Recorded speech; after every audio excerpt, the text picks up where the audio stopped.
and today we're going to be talking about cell theory. Before going into this lesson, I want to talk about why cells and cell theory is so important to us and why we need to make connections with the idea of cell theory.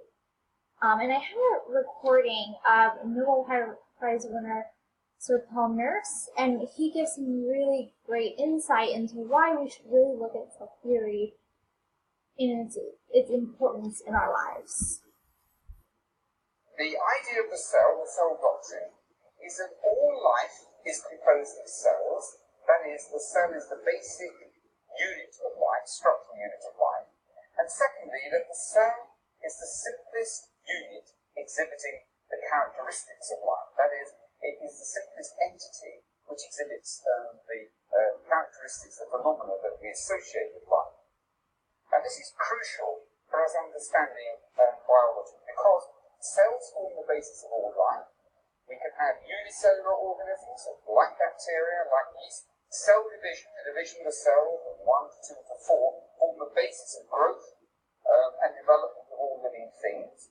And when it goes wrong, as in cancer, then of course it's crucial for disease. And we can see its import. It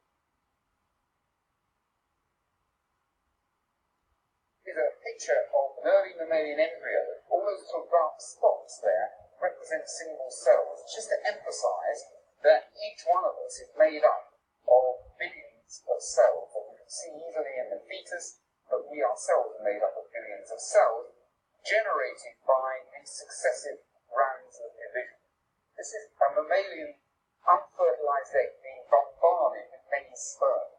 So every one of us in this room once was like this, and this is a single cell, and that's why we should be interested in cells and, of course, the cell theory. Right, so it's important to remember this as we go through our lesson.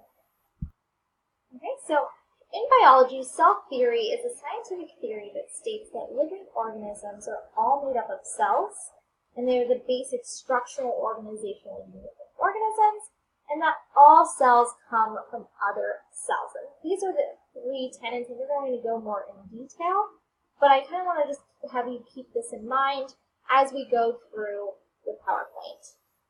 All right, so cell discovery. When we're thinking about cell discovery, we really need to look at microscopes and magnification technology that became advanced enough in the 17th century to discover cells.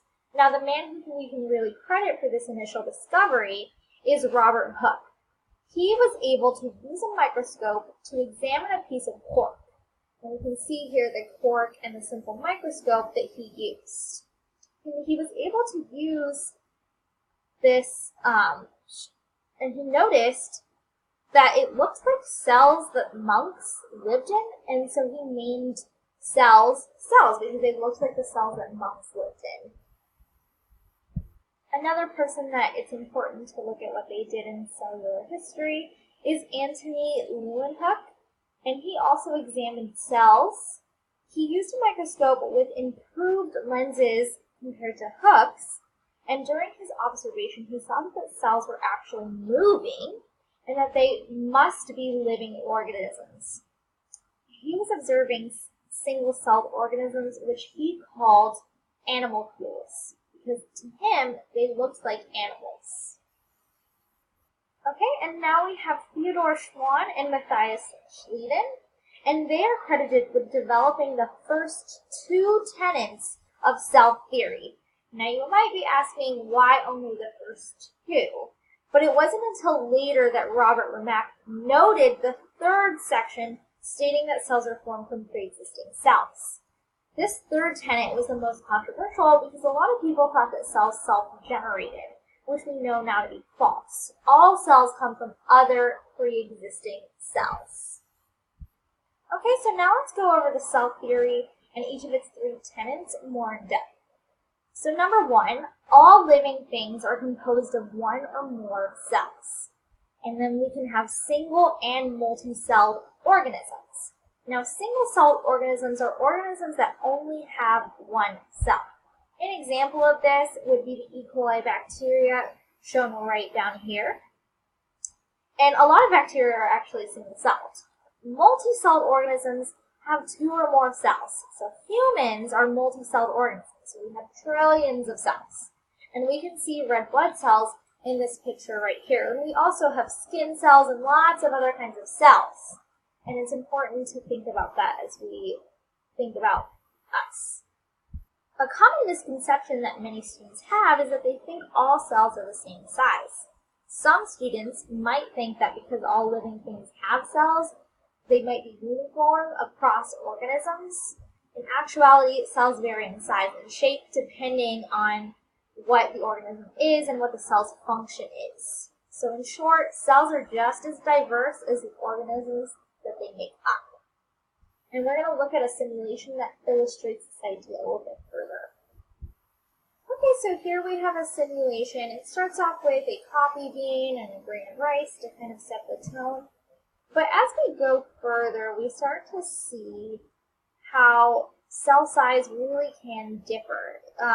A good one to look at is red blood cells and skin cells. There's a huge difference, and they look completely different, and they're different shapes. And so that's really important when we're looking at the size and the shape, and that not all cells are uniform. Okay, so now let's move on to our second tenet.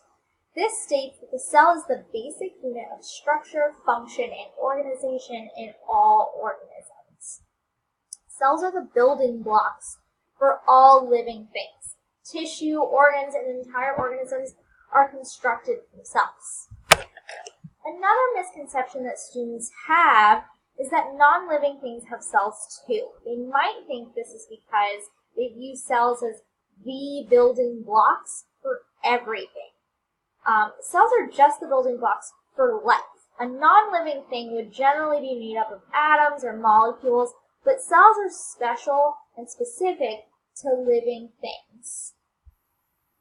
Our third and final tenet is the idea that all cells come from pre-existing living cells. Cells divide to make copies of themselves, and they do not self-generate. So this goes back to Schwann and Schleicher, I believe his name is. But they thought that cells self-generated, and the third tenet says no. They divide and make copies of themselves, but they do not self-generate. Let me know if you have any questions. This is the end of the PowerPoint, and have a good one.